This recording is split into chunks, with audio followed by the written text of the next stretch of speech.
initially in the 60s when we assembled peacefully, non-violently, fighting to be treated equally, needlessly. The powers that be in secrecy acted with us deceitfully, and the minority was killed and arrested, attempt to be treated with decency. Centuries after the Emancipation Proclamation, we had Brown versus the Board of Education, where segregation is no longer constitutional in this nation.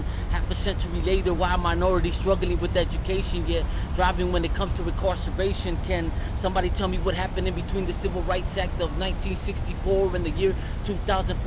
You see, Martin Luther King foresaw his killing, but the progression of the minority was unforeseen, shadowed by poverty and crime scenes as the civil rights movement careened and emotionalized in the midst of a storm of injustices that ship is capsized. The power to the people dies as they disguise a new way to violate our rights right in front of our eyes, capitalizing at the same time while more and more people of color become institutionalized. Why?